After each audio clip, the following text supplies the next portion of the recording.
पैसे कमाना भी बनता है, लेकिन कभी बेटा समय ही नहीं मिला कि नीचे होटल से उतर करके समाज के बीच में जा कर के लोगों से कैसे बात करना पड़ती है, विद्वानों से कैसे मिलना पड़ता है, ज्ञानियों से कैसे मिलना पड़ता है, त्यागियों से कैसे मिलना पड़ता है, सामान्य जनता से कैसे मिलना पड़ता है, अज्ञानियों से कैसे मिलना पड़ता है, मूढ़ों से कैसे मिलना पड़ता है, मूर्खों से कैसे मिलना पड़ता है, ये तुमने नहीं सीखा तो बेटा सारा बनाने के बाद भी जिसको लोक व्यवहार का ज्ञान नहीं है, आचार्य सोमदेव सूरी कहते नीति आकृत में, उसको सब कुछ जाने पर कुछ भी ज्ञान नहीं है।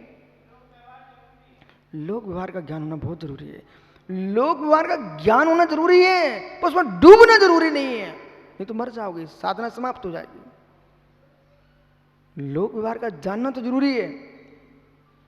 माना कि वो अंकुश का चेहरा देख के तुम वैसा चेहरा बनाना सीखो, प्रशांत का चेहरा देख के प्रशांत जैसा चेहरा बनाना सीखो, मनोज का चेहरा मनोज जैसा चेहरा बनाना सीखो, लेकिन अपना चेहरा तो जो है सो है।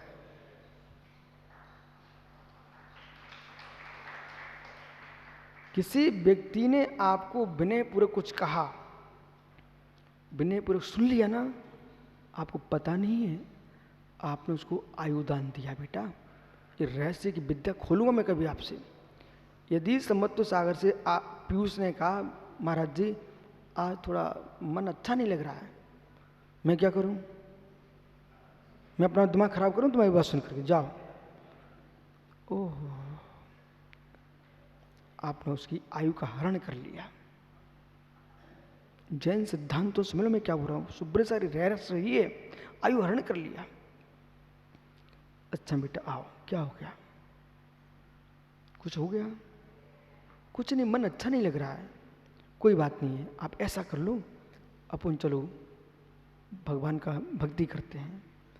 मतलब उस आदमी से अच्छे से तुम्हें बात कर ली, जो संक्लेशता में जा रहा था, उस संक्लेश परिणामों से अकाल मरण होता है। करना क्या करेगा, संक्लेश परिणामों से अकाल मरण होता है। वो व्यक्ति फांसी लगाने वाला था, वो व्यक्ति असमय में संक्लेशता से मरने वाला था, उसको हमने विनयपूर्वक बात कर ली, हमने उसको आयुदान दे दिया। आयुदान दिया, इसको जैन दर्शन की भाषा में क्या बोलोगे आप, आपने उसको अभय दान दे दिया। इसलिए महात्मा यतीन्द्र सागर जी सर्वकालिक, सार्वभौमिक, सर्वसामाजिक और समकालिक ज्ञान होना बहुत जरूरी है। वो पुस्तकों से नहीं मिलेगा, आपकी स्वयं की प्रज्ञा उद्घाटित होगी।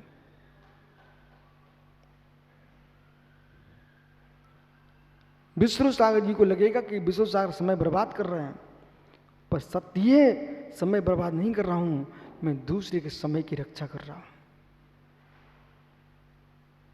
आज इस उपदेश से पता नहीं विष्णु सागर भैया कितने लोग जो अशुभ करने जाने वाले थे वे बच जाएंगे। आपको रिजल्ट बाद में मिल जाएगा।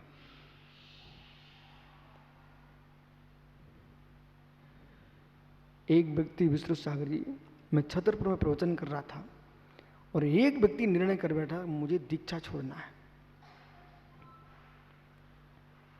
और मैं प्रवचन कर रहा था। प्रवचन करते करते इतना गंभीर विषय निकला, कोई मुझे नहीं मालूम। शाम को सज्जन मेरे पास आते हैं, आप मेरी रक्षा कर ली, मैं सुबह पिच्ची छोड़ने वाला था।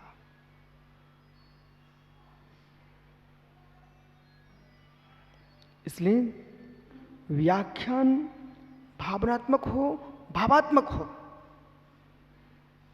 व्याख्यान में विद्वता की झलक झलके, पर मात्र विद्वता नहीं झलके, लोगों का हित झलके।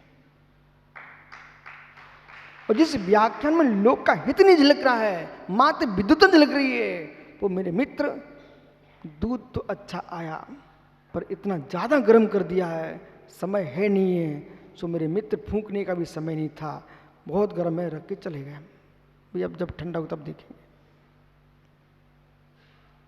शैलेश भैया दूध तो बहुत सुंदर था, निपनीय था, शुद्ध दूध था, लेकिन इतना अधिक खोला दिया, वो आपको तुरंत समय से करके ट्रेन पकड़ना थी।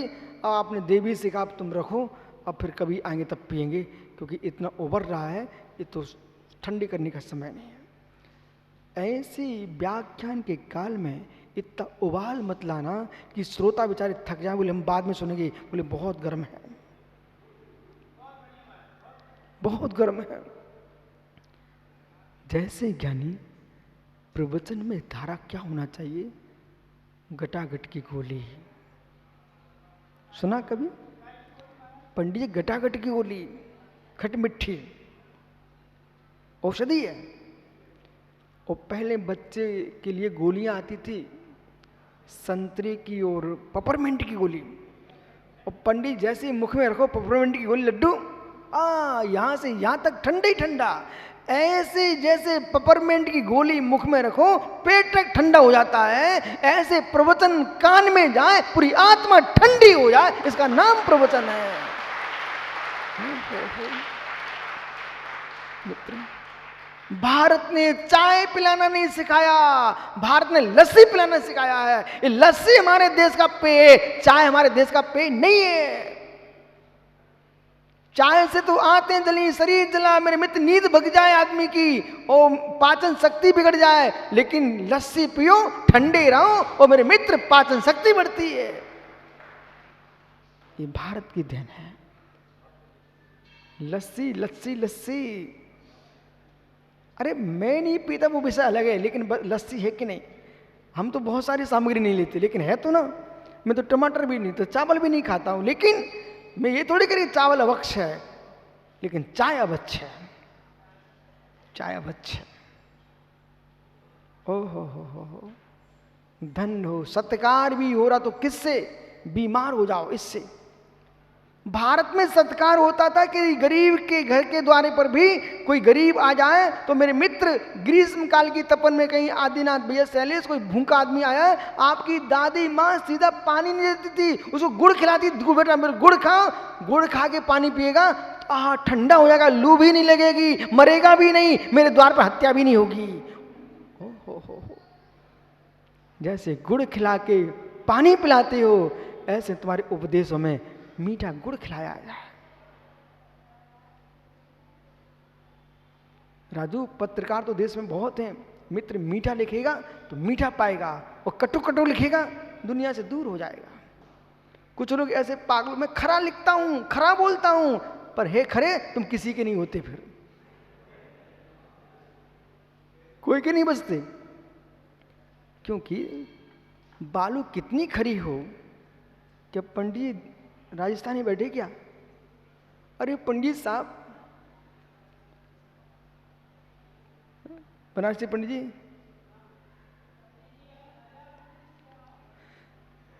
अरे मालूम है वो शोले में है। पंडित जी, जैसा चेहरा भोला है और आपकी आवाज ऐसी भोली निकलती है ना, तो 2 वर्ष का बच्चा भी कहता है पंडित जी हमारे हैं।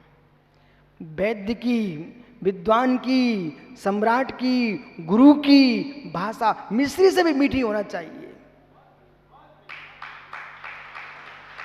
अब वैद्य के यहां पहुंचे गोपाल दास जी, बोले वैद्य साहब देखना तेरा बुखार सा दिख रहा, गर्म है शरीर। अरे तू मर जा, भग जा। यहां आ गया बेचारा, कहेगा भैया डॉक्टर साहब हम मरे ना मरे, तुम जीवित रहो, हम जा रहे। अरे वैद्य का लक्षण है जैसे ही मरीज जाए, अरे क्या है दिखाना, कुछ नहीं है, तुम ठीक समय पे आ गए। और क्या बोले, तुम ठीक समय पे आ गए, अभी ठीक होते हो। भले वो जा रहा हो, लेकिन तब भी संतुष्ट होके तो जाएगा, कम से कम वैद्य ने कहा कि ठीक हो जाओगे। तो वैद्य को मीठा बोलना चाहिए। विद्वान बोले पंडित जी परेशान है, तो परेशान तो मर जाओ, और क्या है। अरे भाई क्या बात हो गई है, कोई बात नहीं, कर्म का उदय निकल जाएगा, तुम टेंशन मत लो। सम्राट के पास दुखिया पहुंचे, महाराज वो वकील मुझे तंग कर रहा है अशोकनगर का। बोले ठीक कर रहा है, लो। और राजा के पास गया इसलिए कि वकील हमको तंग कर, बोले ठीक कर रहा है। बोले कम से कम ये कहते भाई क्या बात है, वकील भी अच्छा आदमी है, मैं बात कर लूँगा, आप टेंशन मत लो, सब ठीक हो जाएगा। तो जो प्रजा आई थी मुस्कुरा के जाएगी। ऐसा राजा नहीं होता था कि जिस दिन चुनाव हुआ ना उस दिन हाथ जोड़े चारों तरफ, और जैसे गद्दी पे पहुंचे, जिन जिन के द्वार पे हाथ जोड़े थे उन सबको जेल में डलवा दिया। ये नेता का लक्षण नहीं है। ये धर्म अधिकारी का लक्षण नहीं है। गुरुजी के पास शिष्य बेचारे दुखी पहुंचे, गुरुजी सिर दर्द कर रहा है। तो क्या करूं, सिर दर्द कर रहा है तो अपनी सामना करो, अपनी सामना कर रहे, बैठो जाओ। बेचारा सोचेगा अच्छे गुरुजी मिले हैं, इतना पूछ लो, ठीक है अब तुम ठीक हो जाओगे, उपचार करा लो। तो ये सारा का सारा विषय जो है ना, व्यक्ति को पुस्तकों से नहीं मिलेगा, व्यक्ति को अपना स्वभाव बदलना पड़ेगा, अनुभव से मिलेगा। इसलिए अनुभवी लोगों के पास निवास करना बहुत आवश्यक है। अन्यथा मालूम हम अपने स्वभाव को नहीं बदलना चाहेंगे और दूसरे से हम संवेदना चाहेंगे तो बेटा नहीं लोग दे पाएंगे, तो हम दुनिया से एकदम शुष्क हो जाएंगे। हाँ, ये तो वैराग्य हो, कठोर वैराग्य हो, चित्त प्रसन्न है, दुनिया से मुझे क्या लेना देना। पर शब्दों से, मुख से नहीं बोलोगे हमें तुमसे क्या लेना देना, मतलब लेना देना है। विनय शासन मूलो, शासन का मूल है, क्योंकि शासन जो चलेगा वो विनय से ही चलेगा। कितनी सुंदर पौधा उगया है भैया, पानी नहीं दोगे ना तो पौधा सूख जाएगा, रवि सूख जाएगा। ए रवि भाई, ये पौधे हैं, इनमें पानी नहीं दोगे तो सब सूख जाएंगे, पानी नहीं दोगे सब सूख जाएंगे, ध्यान दे बेटा, सूख जाएंगे। जब बड़ी हो जाती ना तब मूसल जड़ पानी में चली जाती स्वयं, फिर उनको यशोदा साहब पानी नहीं, कोई जरूरत नहीं है। अब बड़े हो गए ना, अब पीपल का झाड़ है, बमूल का झाड़ है, इनको पानी की क्या जरूरत है, उनकी मूसल जड़ी इतनी गहरी जा चुकी है वो अपने आप पानी खींच लेते हैं। अब गेहूं के खेत में तो पानी देना पड़ेगा ना, उनकी जड़ी ऐसी है। ऐसे जो नवीन नवीन शिष्य आते ना, उनको वात्सल्य का पानी दो, विनयशीलता का पानी दो, जिससे मुस्कुराएंगे, हंसेंगे तो मेरे मित्र चारित्र के फल लगेंगे, मोक्ष का स्वाद आएगा।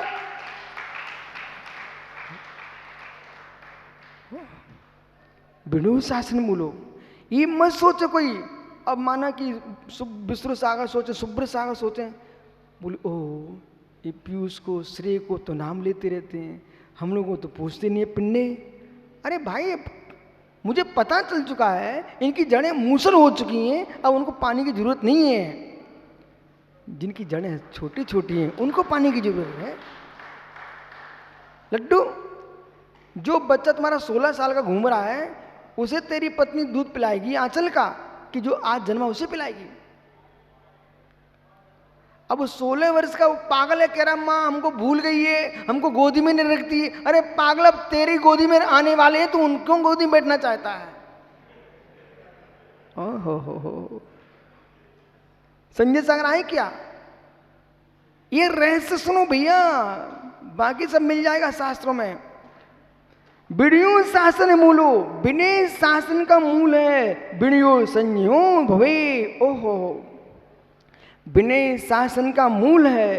विनीता सेतम वेद, और विनयशील ही संयमी होता है। ओहो, विनय से संयम पलता है, विनयो विनय से तप होता है। विनयो विमुक्त विमुक्त से कहो धम्मो हवे कहो तबो, विनय से ज्ञानी तप होता है, ज्ञान प्राप्त होता है। विनय से आचार और सर्वसंग की आराधना होती है। धम्मो कहो तबो, इसलिए विनय तप से विनीत बनना चाहिए। विनयो विमुक्त, जो विनय से विमुक्त है, कहो धम्मो कहो तो। सुन लो भैया, विनयहीन, यतन सागर जी, विनयहीन का आचर भगवंत कह रहे हैं कहो तम्मो कहो तो वो, जिसके पास विनय नहीं है पंच प्रवेष्टि के प्रति, उसका क्या तप क्या धर्म, न उसके पास धर्म है न तप है। कोरा तप कोरा धर्म, विनयशील के पास ही धर्म टिकता है।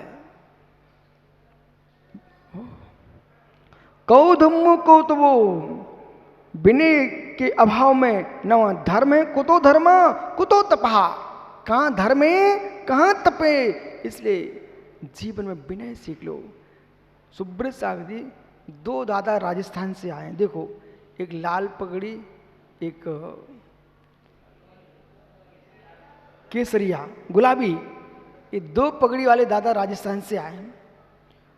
और आज भगवान बाहुली स्वामी के मैं दर्शन करने गया और दोनों दादा वहां मिल गए, गदगद होकर के। इनकी उम्र देखो, जितनी हमारी उम्र है उनके तो नाती पोते होंगे, लेकिन तब भी दिगंबर मुनि को देख करके नाच उठे दोनों दादा। कहते हैं महाराज, ये राजस्थान से आए हैं, मालूम, बिजोलिया से। लेकिन उन दोनों दादाओं को पूछो, एक कहता है हमारे बड़े भैया हैं, एक कहता है हमारे छोटे भैया हैं। मतलब इतने ज्येष्ठ होने के बाद भी परस्पर में भाई भाई की विनय देखो। और मेरे मित्र, जिस घर में भाई भाई की विनय करना जानता है उस घर में भगवान की विनय हो सकती है।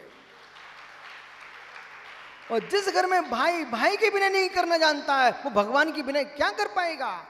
और विश्वास को, भगवान की विनय करोगे तो मेरे मित्र गति सुधरेगी, और भाई भाई की विनय करोगे तो घर सुधरा रहेगा। बैठ जाओ। ओहो,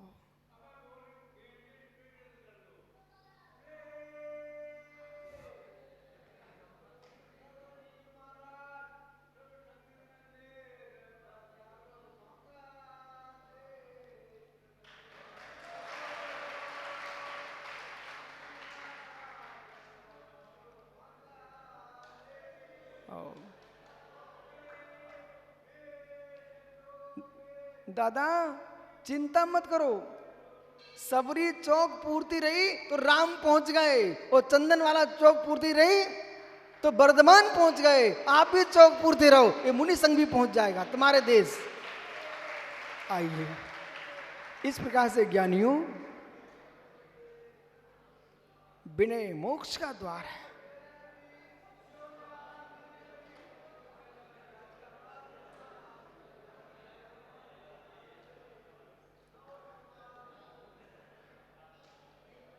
ज्ञानियों, आपका समय हो गया। ऐसी विनय देखो, आप सबका चित्त मुस्कुराया कि नहीं मुस्कुराया? मुस्कुराया नहीं मुस्कुराया? यदि ऐसी विनय तुम घर में करने लग जाओ, जितना सम्मान मेहमानों का करते हो उतना रावत घर के लोग करने लग जाए तो घर तुम्हारा स्वर्ग बन जाए। विनय करना सीखो, विनय करना सीखो। विनय से विद्या, विवेक, गुण सब तुम्हारे आ जाते हैं। और विनयहीन का न तप है न धर्म है, ऐसा भगवान ने कहा है। शिष्य आगे विचार करेंगे। आत्मा स्वभावम परिभाव भिन्नम, आत्मा स्वभावम परिभाव भिन्नम। आत्मा का स्वभाव पर अत्यंत भिन्न गुण महावीर स्वामी की।